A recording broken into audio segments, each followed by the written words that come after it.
Mon mari m'a tendu les papiers du divorce et a dit, tu as 48 heures pour déménager tes affaires.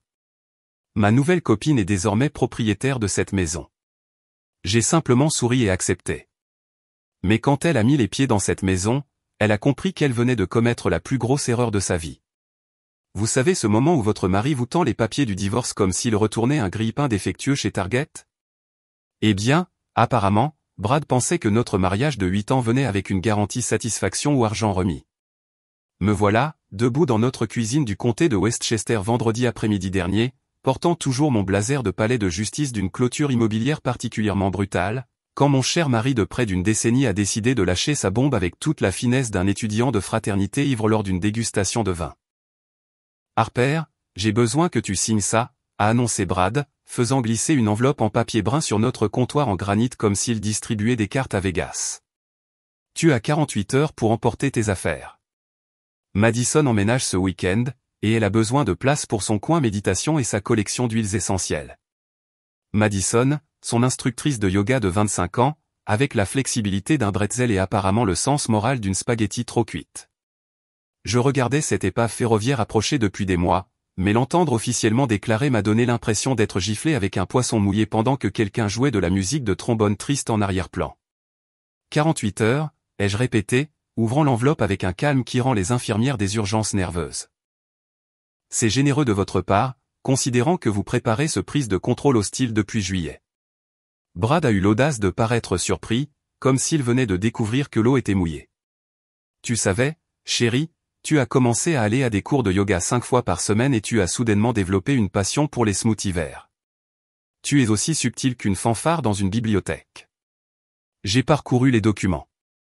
Mon cerveau d'avocate scannant automatiquement les erreurs habituelles de la part des maris amateurs que font les maris tricheurs quand ils pensent être plus intelligents que leurs épouses avocates.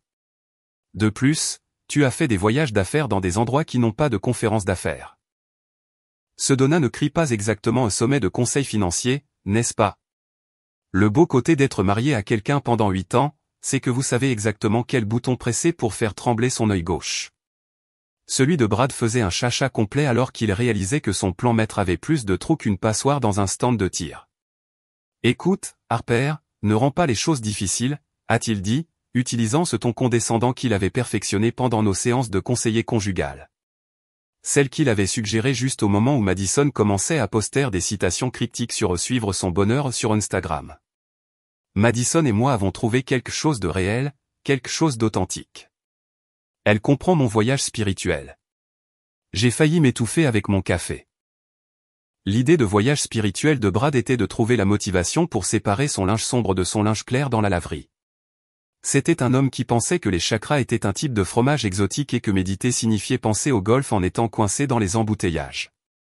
Ton voyage spirituel, ai-je murmuré, en posant ma tasse avec une précision délibérée.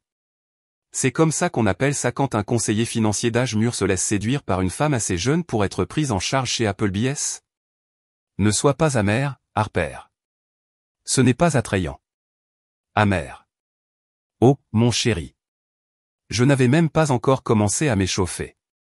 Voyez-vous, Brad avait fait une erreur cruciale dans sa grande stratégie de sortie. Il avait supposé que 8 ans de mariage avaient fait de moi une sorte de zombie de banlieue qui s'effondrerait en larmes et le supplierait de reconsidérer. Ce qu'il avait oublié, c'est que je ne suis pas n'importe quelle avocate. Je suis une avocate spécialisée en droit immobilier, et surtout, je suis la petite fille de Rose Caldwell, une femme qui pouvait trouver des saletés sur un sein et lui faire avouer un délit de franchissement de passage piéton. Grand-mère Rose, que Dieu repose son âme méfiante, avait été détective privée pendant 30 ans avant de prendre sa retraite pour m'enseigner l'art subtil de découvrir les secrets. Le savoir, c'est le pouvoir, Harper, disait-elle en m'apprenant à rechercher les registres immobiliers et les vérifications d'antécédents. Mais savoir quand l'utiliser, c'est de la sagesse. Alors que Brad se tenait là, satisfait de lui-même, calculant probablement mentalement à quel point sa nouvelle petite amie le faisait paraître plus jeune, j'étais déjà 3 pas en avant. Parce que pendant qu'il était occupé à avoir sa crise de la quarantaine, j'avais fait ce que toute avocate qui se respecte fait lorsque son mariage commence à sentir plus le poisson mort que la marée basse en août. J'avais recueilli des renseignements. Tu as absolument raison, Brad, dis-je avec un sourire qui ferait pâlir un requin. Madison semble être une prise remarquable. Dis-moi, comment vous êtes-vous rencontrés encore? Au studio où elle donne ses séances privées. Sa confiance vacilla légèrement, comme un signal de téléphone portable dans un tunnel. Nous nous sommes connectés à un niveau plus profond. Elle voit le vrai moi. Le vrai lui. Chérie, j'ai vécu avec le vrai lui pendant 8 ans. Le vrai lui laissait des chaussettes sales par terre dans la chambre, pensait que le prélude consistait à demander si j'étais prête, et une fois a eu une intoxication alimentaire à cause de sushis de station-service. Mais bien sûr, faisons semblant que son instructrice de yoga de 25 ans a découvert ses profondeurs cachées entre les chiens tête en bas et les coups de carte de crédit. Eh bien, je suis sûr qu'elle le voit. J'ai convenu, rassemblant les papiers du divorce avec une grâce qui vient de mes années d'expérience au tribunal. En fait, je parie qu'elle voit le vrai toi mieux que tu ne le penses, ainsi que le vrai David Peterson, le vrai Michael Harrison et le vrai James Mitchell. La couleur s'est vidée du visage de Brad plus rapidement que l'eau d'une baignoire cassée. De quoi parles-tu? Oh, rien d'important, ai-je dit, me dirigeant vers l'escalier avec mes papiers. Juste une lecture légère que j'ai faite. Tu sais comme j'aime un bon roman policier, surtout ceux avec des rebondissements qui te font remettre en question tout ce que tu pensais savoir sur les personnages. Alors que je montais l'escalier vers notre chambre, j'entendais presque les cellules de Brad avoir un appel téléphonique pour essayer de comprendre ce que je venais de dire. Le pauvre homme pensait probablement que je bluffais. Comme quand je menaçais de cacher ses clubs de golf s'il ne chargeait pas correctement le lave-vaisselle, mais contrairement à ses tentatives pathétiques de responsabilité ménagère, ce n'était pas une négociation. J'ai fermé la porte de la chambre et j'ai sorti mon ordinateur portable, le même que j'utilisais depuis 3 semaines pour mener ce que grand-mère Rose aurait appelé une diligence raisonnable sur un personnage suspect. Parce que voilà ce qu'il faut savoir quand on est avocate en immobilier mariée à un conseiller financier. Nous savons tous les deux suivre les flux d'argent, mais seule l'une de nous a hérité d'une grand-mère qui lui a appris à suivre les gens.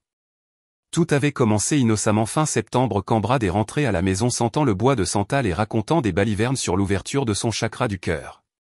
Les épouses normales auraient supposé que leur mari traversait une crise de la quarantaine classique, mais je ne suis pas une épouse normale. Je suis Harper Caldwell, petite fille d'une femme qui a un jour attrapé un conjoint infidèle en suivant ses habitudes de nettoyage à sec pendant 6 mois. Le premier signal d'alarme avait été la présence de Madison sur les réseaux sociaux. Pour quelqu'un qui prétendait se consacrer à la vie simple et au minimalisme spirituel, elle avait énormément d'équipements de yoga coûteux et de vêtements de sport de créateurs. Son Instagram était un musée soigneusement organisé de citations inspirantes superposées à des photos d'elle faisant des poses compliquées dans des endroits qui coûtaient plus cher que le loyer mensuel de la plupart des gens. Mais le véritable coup de grâce avait été sa page de témoignages clients sur son site web personnel. 4 critiques élogieuses d'étudiants dévoués qui avaient apparemment trouvé une transformation qui changeait leur vie grâce à ces séances privées spécialisées. David Peterson, cardiologue de Scarsdale, Michael Harrison, propriétaire de 3 concessions automobiles dans le Connecticut.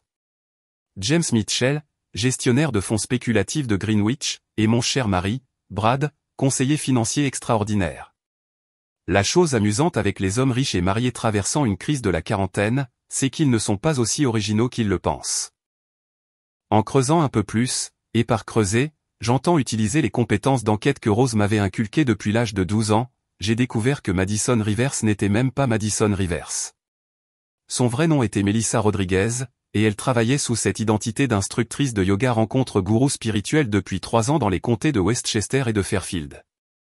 La femme gérait un système de rotation qui rendrait un manager de baseball fier. Lundi et mercredi avec David, dont la femme pensait qu'il suivait une réadaptation cardiaque après sa crise cardiaque.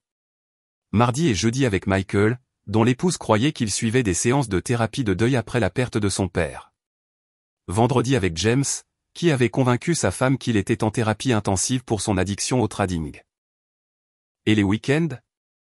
Eh bien, les week-ends appartenaient à Brad, qui s'était d'une manière ou d'une autre convaincu qu'il était spécial. Chaque homme finançait un aspect différent de son style de vie. David couvrait le loyer de son studio à Manhattan, celui qu'elle prétendait être pour une formation avancée d'enseignante. Michael payait le leasing de sa voiture, cette BMW blanche qu'elle conduisait pour leurs séances. James finançait ses retraites le week-end dans des sites d'énergie sacrés qui, par coïncidence, étaient des centres de villégiature spa coûteux. Et Brad. Le pauvre Brad crédule couvrait le loyer de l'appartement qu'elle gardait comme sanctuaire de méditation. La plus belle partie de son arnaque était la façon dont elle avait convaincu chacun d'eux qu'elle les sauvait des autres. David pensait qu'il la sauvait d'un ex-petit ami violent. Michael croyait qu'il l'aidait à échapper à des dettes étudiantes écrasantes. James avait l'impression de la soutenir lors d'une situation familiale difficile. Et Brad. Brad pensait qu'il était son chevalier servant, venu la sauver des difficultés financières d'une artiste incomprise. J'ai dû admirer l'artisanat. Franchement, c'était comme regarder un maître cuisinier préparer un repas 5 services de tromperie, garni.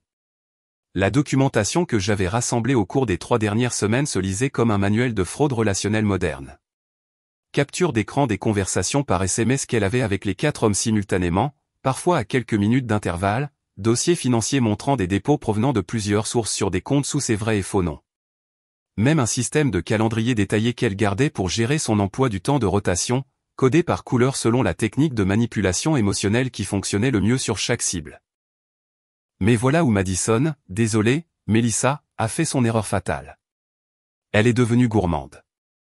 Voyez-vous, une arnaqueuse intelligente sait quand couper et courir. Mais notre fille était tellement à l'aise dans sa toile de mensonges qu'elle avait commencé à faire des plans à long terme, comme convaincre mon mari de divorcer de moi pour qu'elle puisse emménager dans notre maison. La maison qui, selon les registres immobiliers, elle n'avait apparemment jamais pris la peine de vérifier était détenue par Caldwell Property Holdings LLC, une société que j'avais créée lorsque nous avons acheté l'endroit il y a 6 ans en utilisant mon héritage de grand-mère Rose. La même grand-mère Rose qui m'avait appris que la meilleure vengeance n'est pas servie froide. Elle est servie avec une documentation parfaite et une piste papier qui ferait pleurer de joie l'IRS. Alors que j'étais assise dans notre chambre, écoutant Brad faire les 100 pas en bas, essayant probablement de comprendre comment expliquer cette conversation à sa précieuse Madison, j'ai ouvert mon compte email sécurisé et j'ai commencé à composer ce qui serait sans aucun doute le message de groupe le plus satisfaisant de toute ma carrière juridique. Chère Madame Peterson, Madame Harrison, Madame Mitchell et future ex-Madame Caldwell, ai-je tapé, mes doigts dansant sur le clavier comme un pianiste jouant un concerto particulièrement vicieux. Je crois que nous avons quelque chose en commun, et je pense qu'il est temps que nous ayons une conversation au sujet de Madison Rivers, alias Melissa Rodriguez, et des opportunités éducatives qu'elle a fournies à nos maris. La beauté d'avoir les épouses de 4 hommes différents recevant des paquets de preuves identiques exactement au même moment.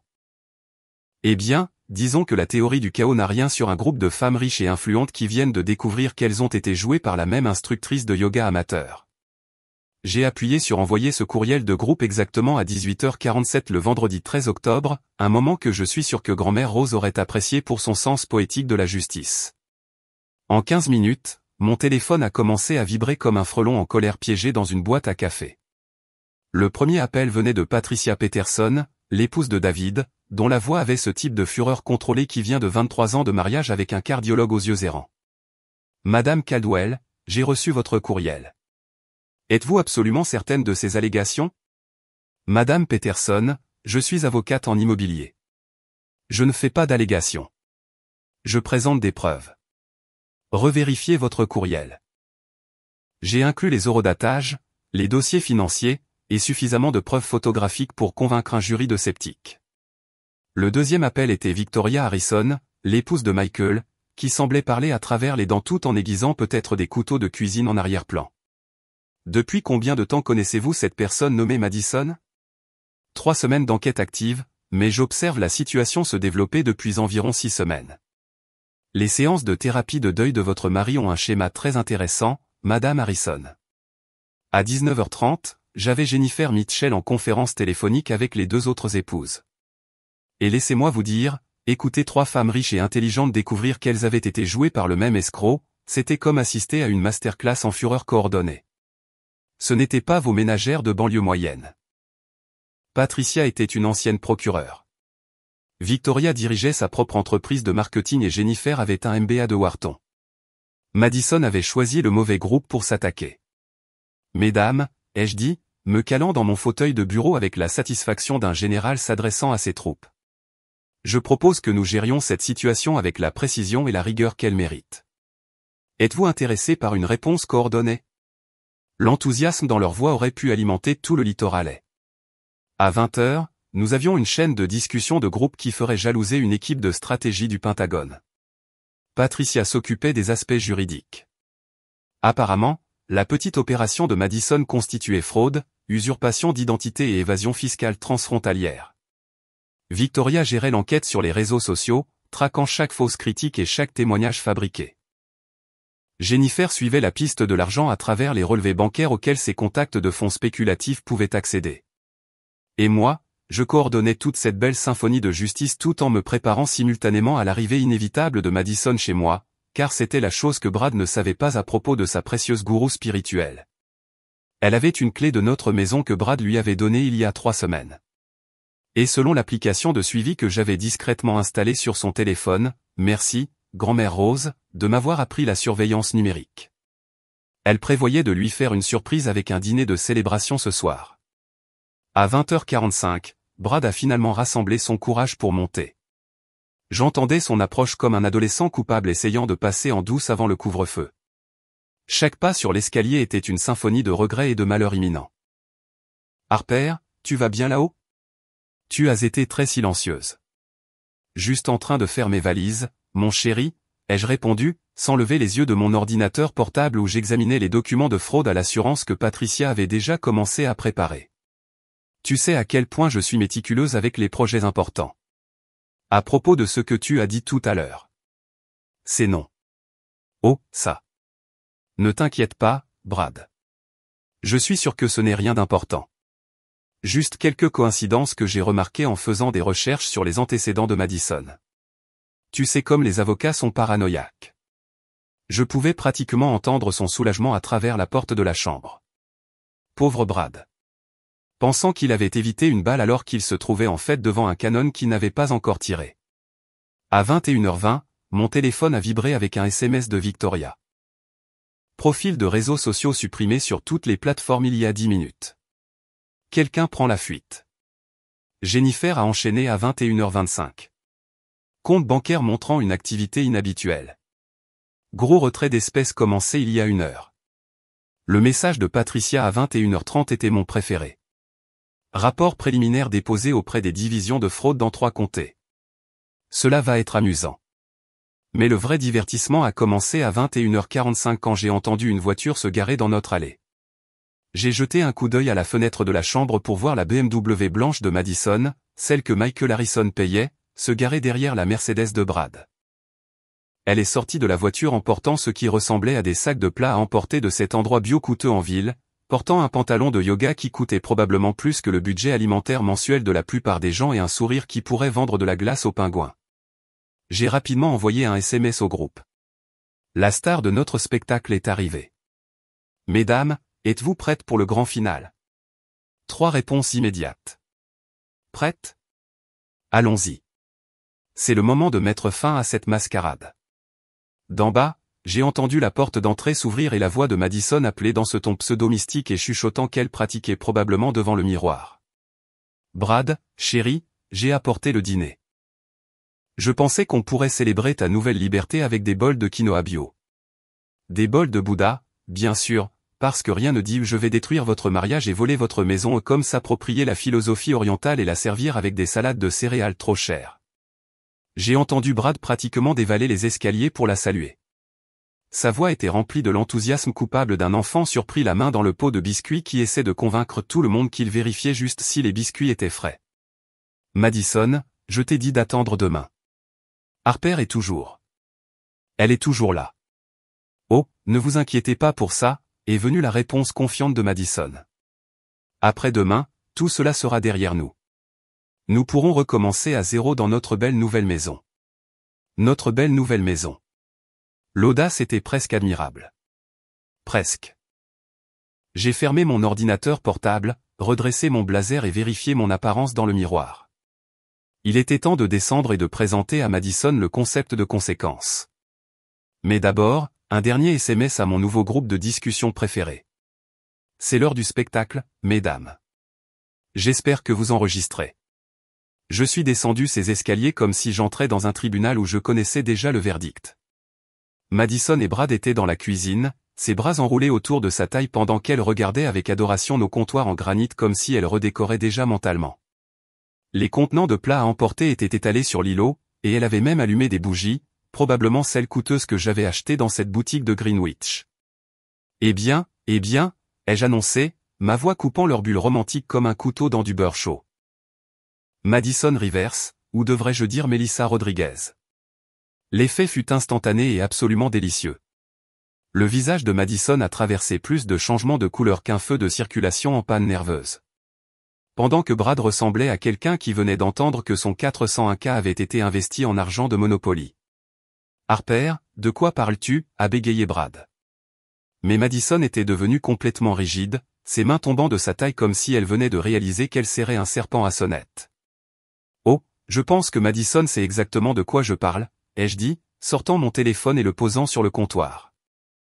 En fait, je parie qu'elle vérifie ses messages en ce moment même, se demandant pourquoi la femme de David Peterson, la femme de Michael Harrison et la femme de Jennifer Mitchell essaient toutes de la joindre depuis 1 heure. Le téléphone de Madison, qui bourdonnait incessamment de son sac à main, semblait soudain peser 1 tonne. Elle le fixa comme s'il allait exploser, ce qui, compte tenu des circonstances, n'était pas loin de la vérité. « Je ne sais pas à quel jeu tu joues, Harper » a-t-elle dit. Mais sa voix avait perdu cette qualité chuchotante et mystique plus vite que l'air d'un ballon crevé. « Brad m'a dit que tu pourrais essayer de semer le trouble. » « Le trouble ?» J'ai ri, le son résonnant dans notre cuisine comme un coup de feu. « Chérie, je n'ai même pas encore commencé à semer le trouble. C'était juste la première partie. » Mon téléphone a sonné exactement à 22h05. J'ai répondu en mode haut-parleur parce que si vous voulez détruire la vie de quelqu'un, autant le faire avec une touche théâtrale.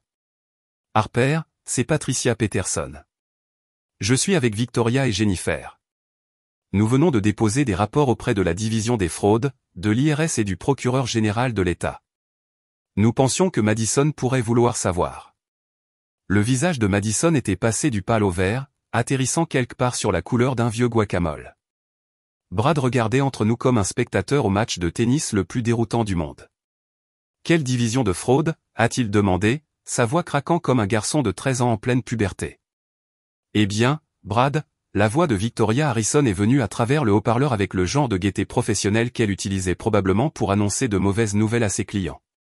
Votre petit ami a mené toute une opération. 4 hommes mariés, 4 histoires différentes, 4 flux de revenus. Très entrepreneurial, vraiment. 4 hommes, a répété Brad, sa voix à peine audible. David pensait qu'il l'aidait à échapper à une relation abusive. Michael croyait qu'il couvrait ses prêts étudiants. Vous pensiez que vous la souteniez à travers des difficultés financières. Mon mari James était convaincu qu'il finançait sa retraite spirituelle pour guérir d'un traumatisme familial. Elle collectait de l'argent de loyer, des paiements de voiture, des frais de studio et des fonds de vacances de tous vous simultanément. Le son que Brad a émis était quelque part entre un animal blessé et une poubelle cassée.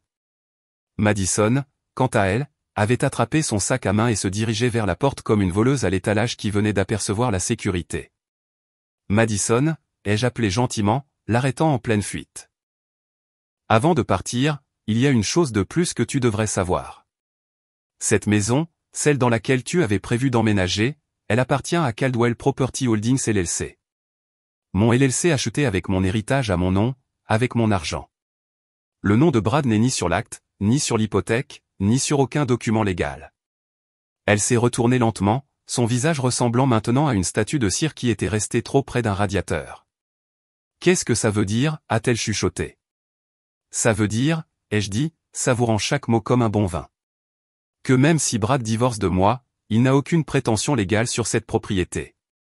Tu avais prévu d'emménager dans une maison qu'il ne peut pas te donner parce qu'il ne la possède pas. Tu as séduit un homme pour ses actifs alors que son principal actif légalement appartient à sa femme. » Le silence qui a suivi fut si complet que j'ai pu entendre le réfrigérateur bourdonner et l'horloge de grand-père dans le couloir tic-taquer les secondes jusqu'à ce que le monde de Madison implose complètement. Brad a finalement trouvé sa voie. 4 hommes.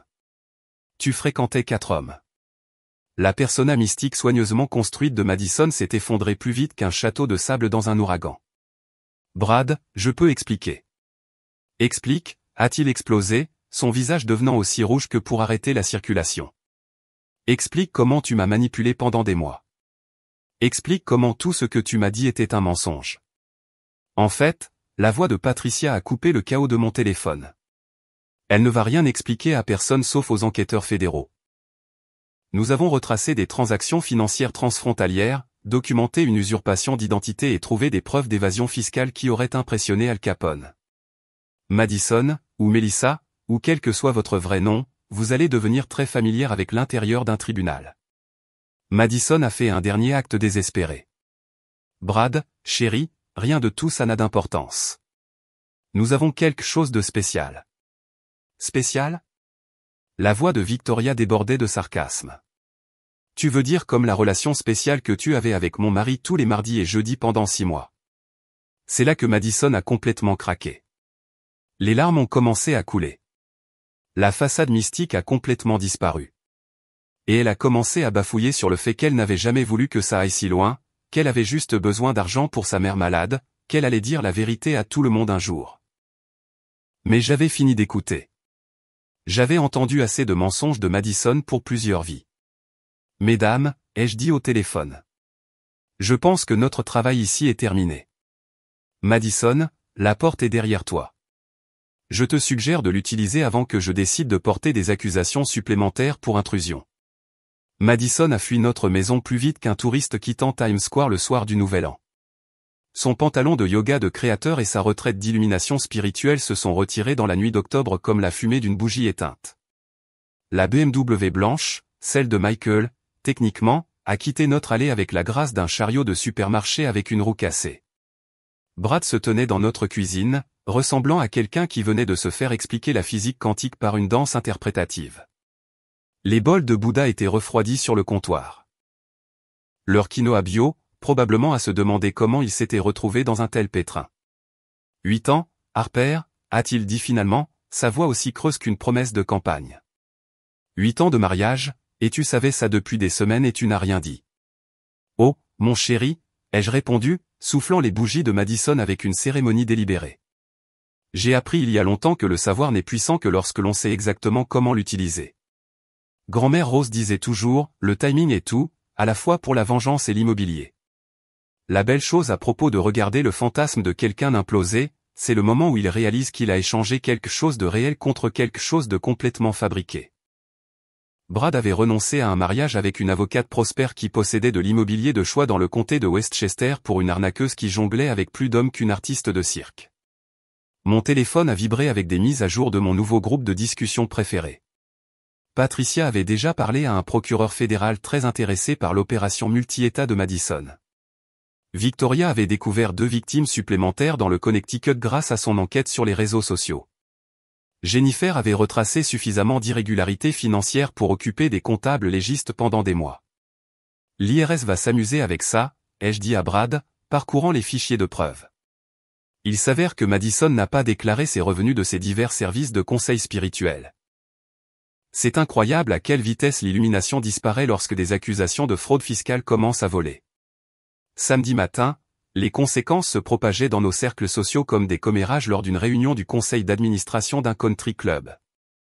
Le cabinet médical de David Peterson s'empressait de faire du contrôle des dégâts après que Patricia ait divulgué l'histoire à ses anciens collègues du bureau du procureur. Les concessions automobiles de Michael Harrison faisaient face à des questions gênantes de clients qui avaient entendu parler de ces séances de thérapie de deuil. James Mitchell avait discrètement pris un congé de son fonds spéculatif pendant que Jennifer consultait des avocats spécialisés en divorce. Et Brad. Le pauvre Brad a découvert qu'être la 4e roue dans la rotation d'une arnaqueuse n'est pas exactement un coup de pouce pour le CV dans le monde du conseil financier.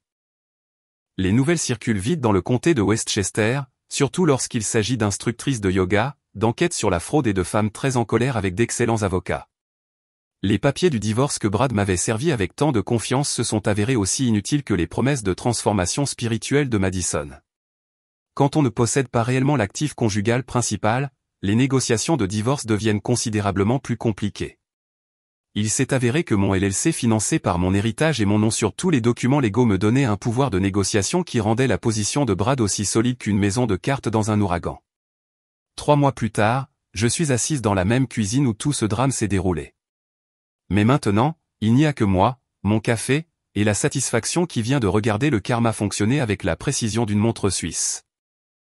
La maison est à moi, la propriété est à moi, et l'avenir est entièrement à moi de concevoir. Patricia, Victoria, Jennifer et moi entretenons toujours notre groupe de discussion, bien que maintenant ce soit surtout pour partager des recommandations de vin et des mises à jour juridiques sur l'affaire de Madison. Elle fait actuellement face à des accusations dans 3 États et doit des impôts en retard qui feraient transpirer un gagnant de loterie. L'instructrice de yoga qui promettait l'illumination spirituelle va découvrir les qualités méditatives de la prison fédérale. Brad a emménagé dans un studio à White Plains, où il essaie apparemment de reconstruire sa clientèle et sa dignité simultanément. D'après ce que j'ai entendu, il a complètement abandonné le yoga et envisageait de se mettre au golf, un sport où la seule chose qui se tord est votre swing. La plus belle partie de tout ce désordre. Je n'ai eu à détruire la vie de personne. J'ai juste eu à révéler la vérité et laisser les conséquences faire le reste. Madison a détruit sa propre vie en la construisant sur des mensonges. Brad a détruit son propre mariage en choisissant la fantaisie plutôt que la réalité. J'ai juste fourni la documentation. Grand-mère Rose disait toujours que la justice n'est pas une question de vengeance. Il s'agit de rétablir l'équilibre dans l'univers.